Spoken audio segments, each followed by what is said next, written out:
Good morning, class. Today we are going to study tense table. It is in grammar portion. Tense table is very important tool for English grammar. Any sentence you want to write in English, you should know the tense table well. अंग्रेजी में किसी भी sentence को लिखने के लिए हमें tense table आना बहुत ज़रूरी है।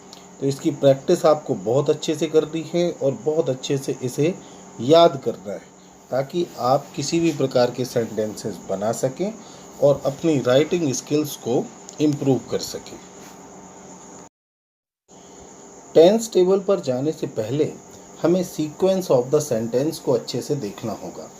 Sequence of the sentence means किसी सेंटेंस में ये जो चीज़ें हैं ये किस क्रम में होनी चाहिए।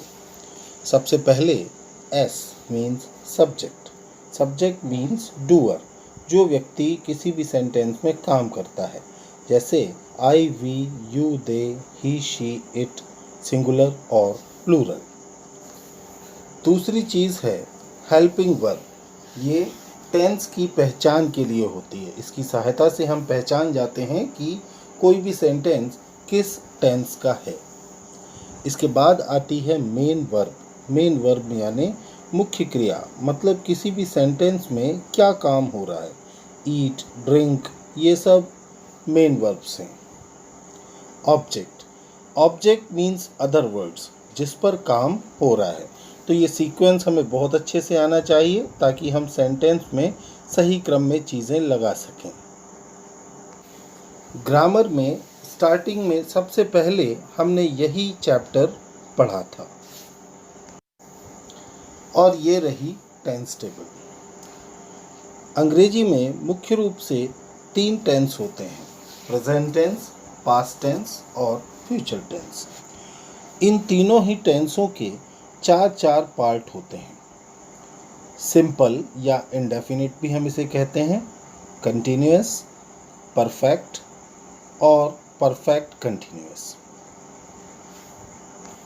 ये पूरी टेबल आपको अपनी फेयर कॉपी में इसी तरह से कलरफुल तरीके से ड्रॉ करनी है और हम 2-2, 3-3 टेंसेस करके सारे टेंसेस पढ़ेंगे। देखिए, इस टेंस टेबल में मुख्य रूप से 4 रंगों का उपयोग किया गया है। इंडिकेशन के लिए लाल रंग, हेल्पिंग वर्ब्स के लिए ब्लू, वर्ब के फॉर्म के लिए ग्रीन कलर और एग्जाम्पल्स को पिंक कलर में लिखा गया है। ये चारों ही चीज़ें किसी भी टेंस की आपको याद करनी है। मतलब ये कि आपको किसी भी टेंस में मुख्य रूप से ये 4 बातें याद करनी हैं। सबसे पहले टेंस का नाम, उसके बाद उसकी इंडिकेशन या पहचान, जैसे ता है, ती है, ते हैं, ये। फिर आपको याद करना है हेल्पिंग वर्ब कि किसी पर्टिकुलर टेंस में कौन सी हेल्पिंग वर्ब यूज़ होती है। और अंतिम चीज़ जो आपको याद करनी है वो है वर्ब का फॉर्म, कि वर्ब का कौन सा फॉर्म लगेगा, first form, second form, third form या आईएनजी फॉर्म। यदि ये टेबल आपको अच्छी तरह से याद हो जाती है और आप इसका उपयोग करना अच्छी तरह से सीख जाते हैं तो अंग्रेजी में किसी भी वाक्य को बनाने में कोई कठिनाई नहीं होगी और राइटिंग स्किल्स में भी हमें इसका बहुत इम्पोर्टेंट योगदान मिलेगा। So let's move for the first tense which is present simple tense और प्रेजेंट इंडेफिनिट टेंस। तो देखिए, प्रेजेंट सिंपल टेंस, इसमें मुख्य रूप से आदतें बताई जाती हैं, वर्तमान काल की आदतें। इसकी पहचान ता है, ती है, ते हैं। मतलब यदि किसी हिंदी वाक्य के अंत में ता है, ती है, ते हैं आता है तो वो प्रेजेंट सिंपल का सेंटेंस होगा। सकता है, सकती है वाले वाक्य इसमें शामिल नहीं होंगे। सकता है और सकती है वाले वाक्य कैन से बनाए जाते हैं, तो वो हम मॉडल्स वाले चैप्टर में देखेंगे। हेल्पिंग वर्ब्स डू या डज यूज़ होती हैं, ये केवल नेगेटिव और इंटेरोगेटिव सेंटेंसेस में ही लगती हैं। किसी साधारण सिंपल टेंस के वाक्य में हम डू या डज का प्रयोग नहीं करते, हेल्पिंग वर्ब का ही प्रयोग नहीं होता। यदि सेंटेंस नेगेटिव है या इंटेरोगेटिव है तब ही हेल्पिंग वर्ब का यूज़ होता है प्रेजेंट सिंपल टेंस में। ये बात विशेष रूप से याद रखें, केवल 2 ही टेंस ऐसे हैं जिसमें हेल्पिंग वर्ब का यूज़ नेगेटिव और इंटेरोगेटिव सेंटेंसेस में ही होता है, साधारण सेंटेंसेस में नहीं होता। वर्ब का फर्स्ट फॉर्म और उसके साथ एस या ईएस का यूज़ किया जाता है। यदि सब्जेक्ट के रूप में आई, वी, यू, दे या प्लूरल हो तो केवल डू का प्रयोग किया जाता है, और यदि सब्जेक्ट के रूप में ही, शी, इट या सिंगुलर हो तो फिर हम डज का प्रयोग करते हैं और वर्ब के साथ एस या ईएस भी साधारण सेंटेंसेस में लगाना होता है। एक एग्जाम्पल से आप इसे अच्छी तरह से समझेंगे। प्रेजेंट सिंपल सेंटेंस का एक एग्जाम्पल ये देखिए, मैं आम खाता हूँ। पीछे क्रिया के साथ आ की मात्रा और हूँ लगा, खाता हूँ, तो ये प्रेजेंट सिंपल का टेंस होगा। और अंग्रेजी में सबसे पहले सब्जेक्ट तो आई, हेल्पिंग वर्ब का यूज़ होता नहीं है साधारण वाक्यों में, तो हेल्पिंग वर्ब नहीं लगेगी। मेन वर्ब यहाँ है खाना, मीन्स ईट, वर्ब का फर्स्ट फॉर्म, तो आई ईट, और ऑब्जेक्ट है आम, अ मैंगो, तो आई ईट अ मैंगो, मैं आम खाता हूँ। प्रेजेंट सिंपल टेंस में कुछ ध्यान रखने योग्य बातें देखिए। डू का प्रयोग किस किस के साथ होता है?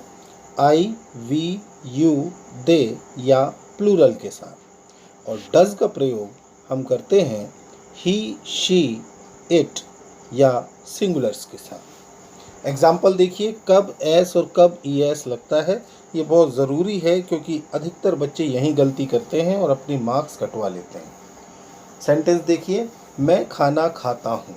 आई, वी, यू, दे प्लूरल के साथ डू लगेगा और वर्ब का फर्स्ट फॉर्म ही आएगा, तो इसका क्या बनेगा अंग्रेजी में? आई ईट अ मैंगो।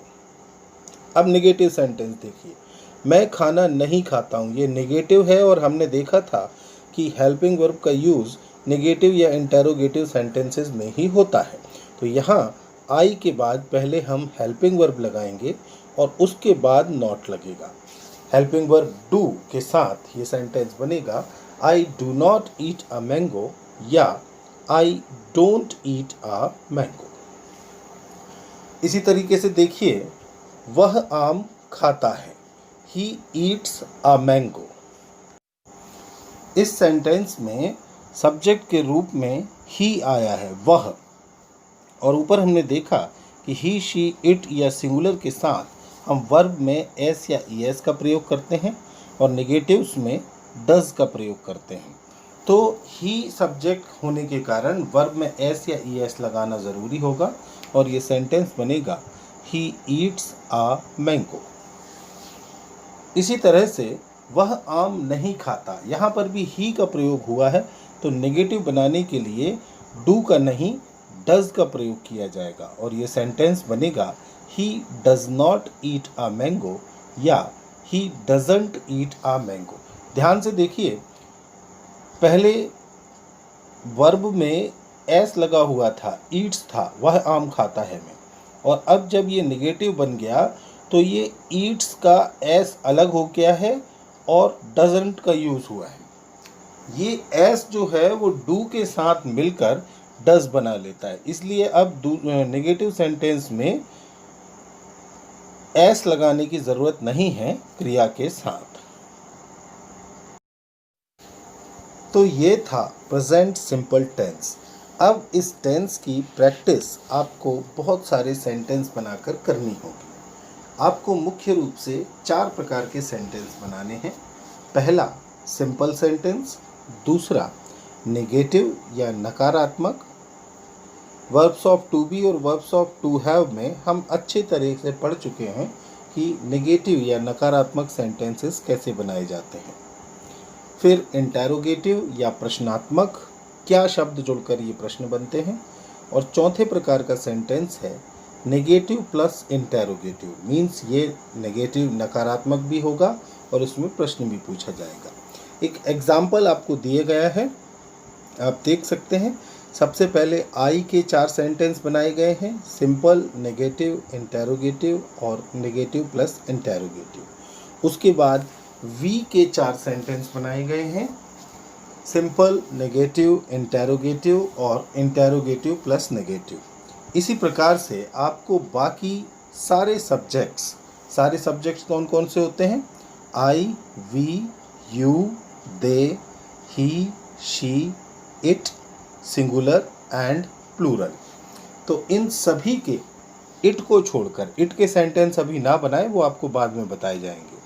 इट को छोड़कर बाकी सारे सब्जेक्ट्स के सेंटेंसेस आपको इसी तरीके से 4-4 बनाने हैं। ये यहाँ पर हमने एक वर्ब ली है और ये वर्ब है ईट, तो आपको इसी तरह से 2 वर्ब्स के बनाने हैं। पहले आप ईट वर्ब के सारे सेंटेंस बनाएंगे सारे सब्जेक्ट के साथ। उसके बाद कोई और वर्ब ले सकते हैं, राइट लिखना या रीड या रन, वॉक, स्लीप, जो भी वर्ब आपको अच्छी लगती है वो वर्ब लेकर एक और सेट आपको इन सारे सेंटेंसेस का बनाना है। इन सेंटेंसेस को बनाने में किसी भी प्रकार की कंजूसी की कोई गुंजाइश नहीं होनी चाहिए। जितनी ज़्यादा सेंटेंसेस आप बनाएंगे उतनी अच्छी आपकी टेंस टेबल पर पकड़ होगी, और टेंस टेबल पर अच्छी पकड़ हुई तो आपकी राइटिंग स्किल्स और स्पीकिंग स्किल्स दोनों में इम्प्रूवमेंट होगा। यदि आप चाहते हैं कि आप भी फटाफट अंग्रेजी बोलें तो उसके लिए आपको टेंस टेबल को बहुत अच्छे तरीके से सीखना होगा। तो ये सारे सेंटेंसेस आपको बताने हैं और इवनिंग में चेक कराने हैं। प्रेजेंट सिंपल टेंस के बाद दूसरा टेंस है पास्ट सिंपल टेंस। इसमें भी आदतें बताई जाती हैं भूतकाल की। इंडिकेशन देखिए, ताथा, तीथी, तेथे या आ, ई, ए की मात्रा। 2 इंडिकेशन है इस टेंस में। किसी हिंदी वाक्य के अंत में यदि ताथा, तीथी या तेथे आ जाए या केवल आ की मात्रा, बड़ी ई की मात्रा और ए की मात्रा आ जाए तो वो पास्ट सिंपल का सेंटेंस होता है। आ, ई, ए की मात्रा क्रिया वाले शब्द में जुड़ी होगी। जैसे खाना में आ की मात्रा जुड़ेगी तो खाया, पिया, सोया, गए, लाए, खेले, इस तरह से होंगे। हेल्पिंग वर्ब के रूप में डिड का प्रयोग होता है सभी के साथ, चाहे कोई भी सब्जेक्ट हो, I, we, you, they, he, she, it, singular, plural, सभी के साथ डिड का प्रयोग ही होता है। लेकिन प्रेजेंट सिंपल की तरह इसमें भी डिड का प्रयोग या हेल्पिंग वर्ब का प्रयोग नेगेटिव और इंटेरोगेटिव सेंटेंसेस में ही होता है। साधारण वाक्यों में हेल्पिंग वर्ब का यूज़ नहीं किया जाता, केवल वर्ब का सेकंड फॉर्म लगाया जाता है। और एक और ज़रूरी बात, जिस तरीके से डज का प्रयोग होता था कि जब डज लगता था तो एस नहीं लगाया जाता था, बिल्कुल उसी तरह से साधारण वाक्यों में हम वर्ब का सेकंड फॉर्म लगाएंगे और जब नेगेटिव सेंटेंस आएगा तो डिड का प्रयोग करेंगे, और डिड का प्रयोग करने के साथ वर्ब में सेकंड फॉर्म का उपयोग नहीं किया जाएगा। एग्जाम्पल देखिए, मैं आम खाता था, अंत में ताथा आया। या फिर इसी सेंटेंस को हम ऐसा भी कह सकते हैं, मैंने आम खाया। ये दोनों ही हिंदी सेंटेंसों का अंग्रेजी में एक ही अनुवाद होगा। आई, फिर वर्ब का सेकंड फॉर्म, तो ईट का सेकंड फॉर्म एट और ऑब्जेक्ट, आई एट आ मैंगो। आप देख रहे हैं कि हेल्पिंग वर्ब का प्रयोग नहीं किया गया है क्योंकि ये एक साधारण सेंटेंस है। नेगेटिव और इंटेरोगेटिव में ही हेल्पिंग वर्ब का यूज होता है। आइए अब देखते हैं कुछ एग्जाम्पल्स। प्रेजेंट सिंपल टेंस की तरह ही इस टेंस का भी आपको अच्छा प्रैक्टिस करना है। देखिए, मैं आम खाता था, आई एट आ मैंगो। वर्ब का सेकंड फॉर्म लगा, हेल्पिंग वर्ब का उपयोग नहीं किया, साधारण वाक्य। दूसरा वाक्य, मैं आम नहीं खाता था या मैंने आम नहीं खाया। नेगेटिव सेंटेंस है, अब हेल्पिंग वर्ब का यूज़ होगा, तो हेल्पिंग वर्ब के रूप में डिड का प्रयोग किया जाएगा। तो आई डिड और फिर नेगेटिव है इसलिए नॉट, तो आई डिड नॉट। वर्ब थी एट, जिसमें से सेकंड फॉर्म डू के साथ मिलकर डिड बन गया और वो आगे लगा चुके हैं। तो अब वर्ब फर्स्ट फॉर्म में आएगी, I did not eat a mango. याद रखें, कभी भी यदि सेंटेंस में डिड का प्रयोग होता है तो वर्ब फर्स्ट फॉर्म में ही रहेगी। इसके बाद इंटेरोगेटिव सेंटेंस, क्या मैं आम खाता था या क्या मैंने आम खाया। क्या बनेगा, did I eat a mango. इसके बाद नेगेटिव प्लस इंटेरोगेटिव, क्या मैं आम नहीं खाता था या क्या मैंने आम नहीं खाया। Did I not eat a mango. आप देख रहे हैं कि सबसे पहले आई के 4 सेंटेंस बनाए गए, सिंपल, नेगेटिव, इंटेरोगेटिव और नेगेटिव प्लस इंटेरोगेटिव। इसी प्रकार फिर वी के 4 सेंटेंस बनाने हैं आपको, फिर यू के, फिर दे के, फिर ही, शी, इट, सिंगुलर, प्लूरल। इन सभी सब्जेक्ट्स के साथ आपको सेंटेंसेस बनाने हैं। तो इस प्रकार ईट वर्ब का ये एक सेट कंप्लीट होगा। फिर आपको एक और वर्ब लेनी है और इसी प्रकार से आपको सारे सब्जेक्ट्स के साथ सेंटेंसेस बनाने हैं। मैं फिर से आपको बता दूं, आप जितनी ज़्यादा प्रैक्टिस टेंस टेबल की करेंगे उतनी ही अच्छी आपकी राइटिंग स्किल्स और स्पीकिंग स्किल्स बनेगी।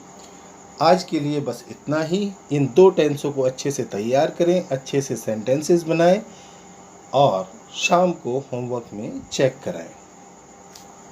Have a nice day.